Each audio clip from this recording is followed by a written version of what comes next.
Good evening, YouTube family. Martinez Country Home here. Tonight is Sunday, March the 28th, 2021. Well, guys, I was out and about today running some errands and stuff, and um, did some more, of course, like I always do on the weekends. Excuse me, usually on the weekends, I kind of didn't really do so much on the prepping side, but I did have to go buy some things to build some new shelves. Uh, for some of my other items that I've been prepping on, and you know, I, and so while I was there, I went to Walmart, a couple of WalMarts, and saw that a lot of the food and the cleaning products, stuff like that, everyday house items that we use, they were all stocked up for the most part. But everything else, guys, like things like housewares, um, you know, furniture, the furniture that they sell there, even though it's just real basic, a lot of those things are they're kind of low. Nothing crazy, nothing out of the ordinary. Everything looks pretty normal.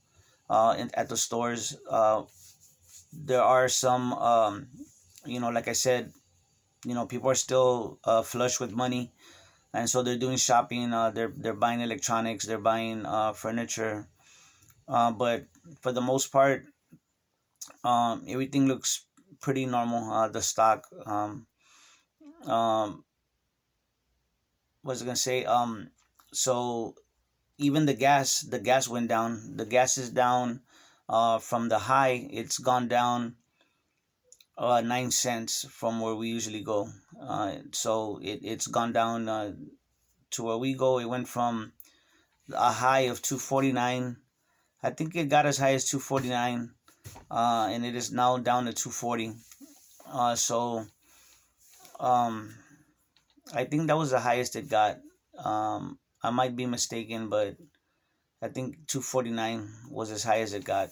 Other places, like the Valeros, they got to 259, 255 in that range, but they're down to about 252. So the gas down here, I don't know how it is in the rest of the country, but down here, I guess they've stabilized, at least here where I'm at. So I know I had a friend up there in Idaho, and she said the gas up there where they're at, which is close to, I believe it's Nampa, they're up to 309 or something like that, or 305. But anyway, guys, what I want to tell y'all is everything that's going on. It seems like it's very quiet. Um, everyday life. Um, the only thing is that we have that we still have that cargo ship in the Suez Canal, blocking still blocking traffic there, and we have a, a border crisis. We got a lot of immigrants coming up from Central America, from Mexico, South America, and what they don't say, what you don't hear, is that you also have many other peoples from Africa, from the Middle East, also in those groups of people. And the thing is that here in San Antonio, I believe that they're being, I think the children are being housed at the Joe and Harry Freeman Coliseum, and some of these immigrants, they're just being dropped off at various points throughout the state, and so you have all these things going on. You have the Ebola, something about the Ebola. These people being they're being monitored.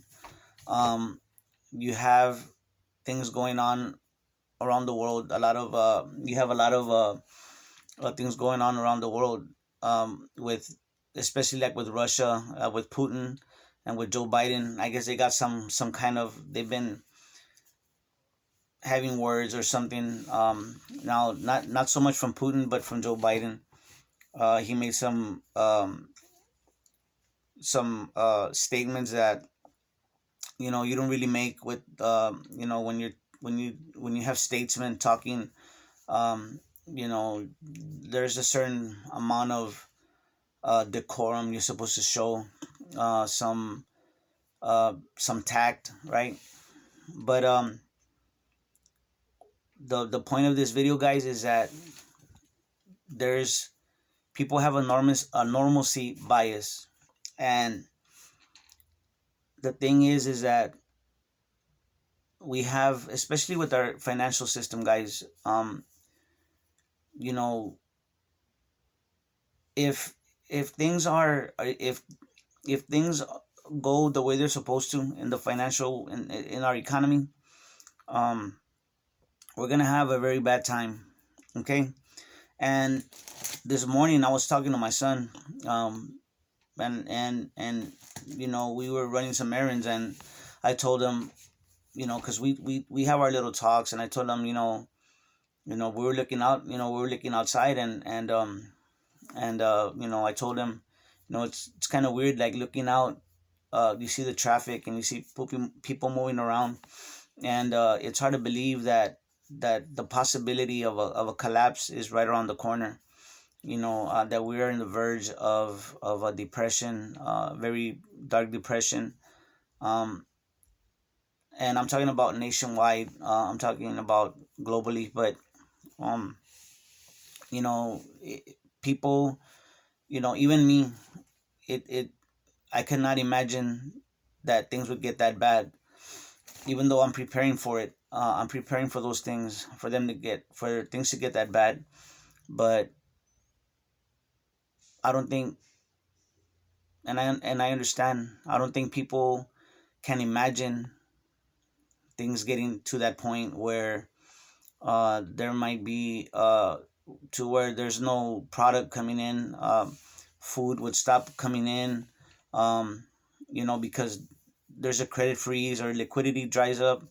Because that's the thing, guys. People don't understand that we're on the verge of where if the Federal Reserve would have stopped printing money, there literally would be no money to make transactions.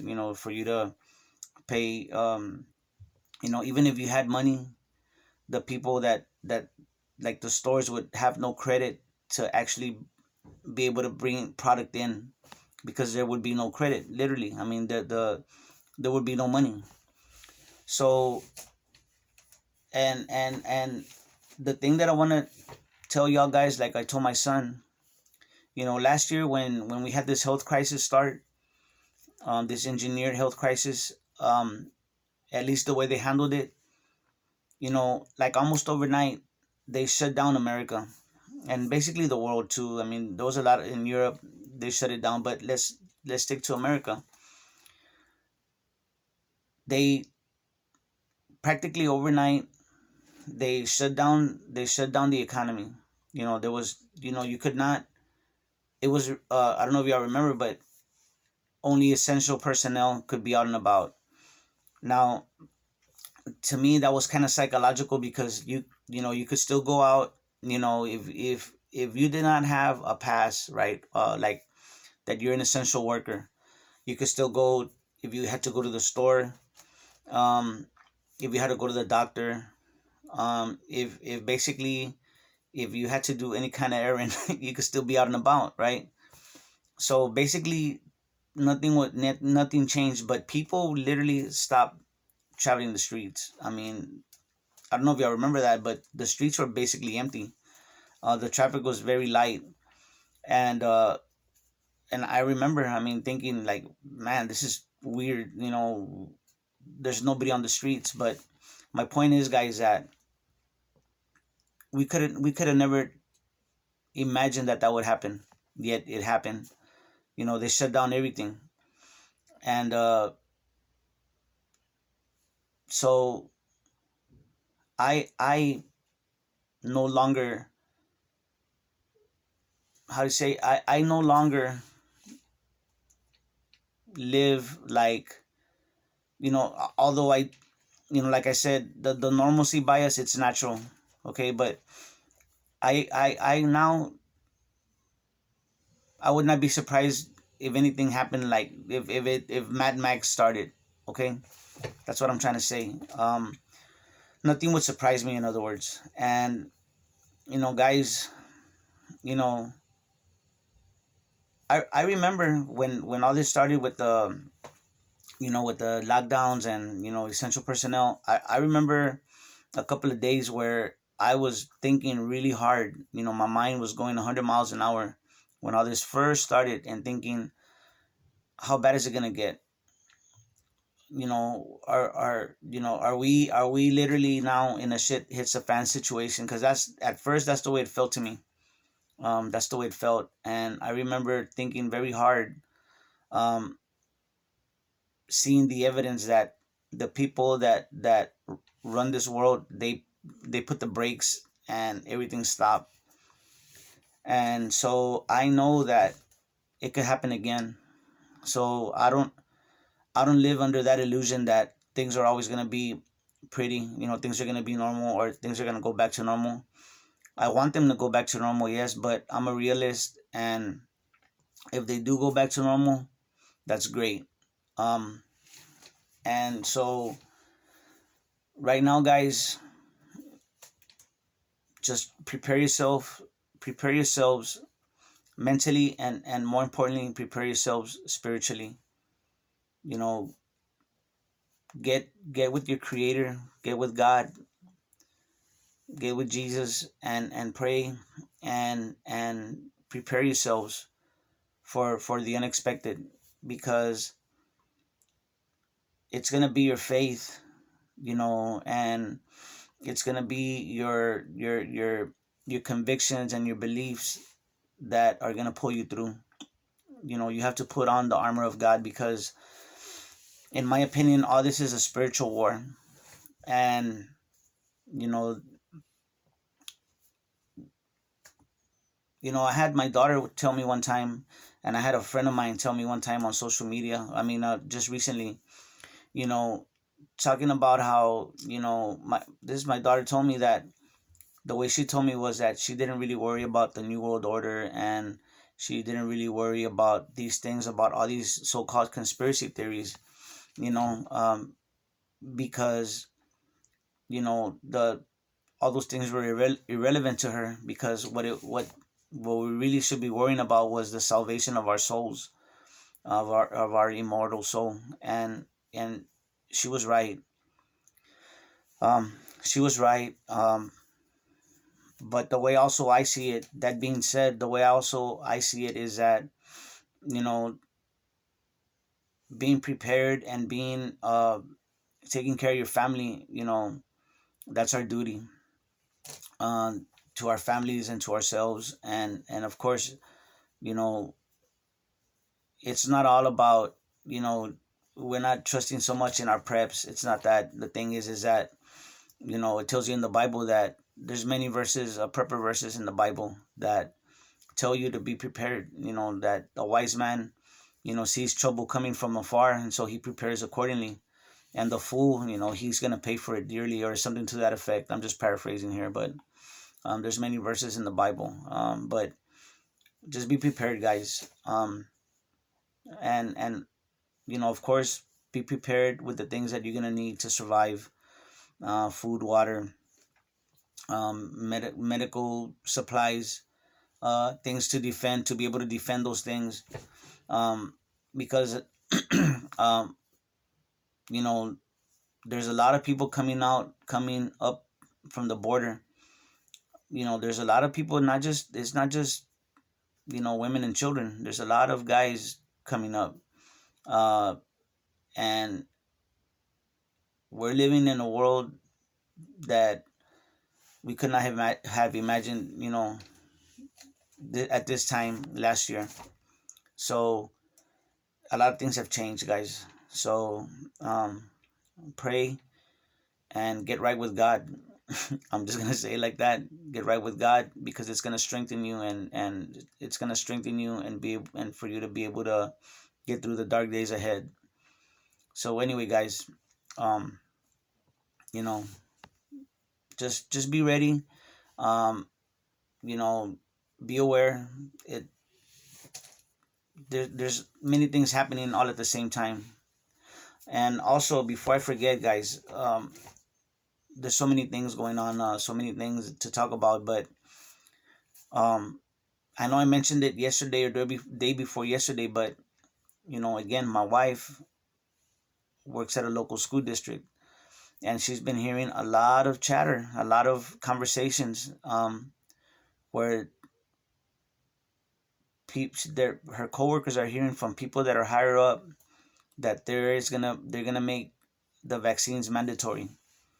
And I've been seeing, other news stories that kind of support that, where they're talking about how they're gonna make the vaccine available to everybody.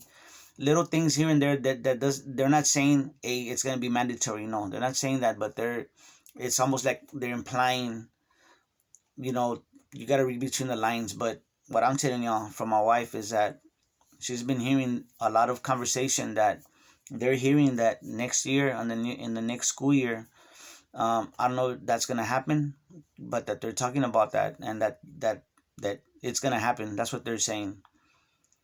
I hope not, because those, you know, we do our due diligence. We have informed consent, and we research, and I'm sure I'm preaching to the choir here, but that's I'm just letting y'all know about the chatter, about the conversation that's going on behind the scenes. So anyway, guys, this is a spiritual warfare. I really believe that. So prepare accordingly, guys. All right. So y'all take care of each other and love each other out there, because that's what we're here for, guys. God bless.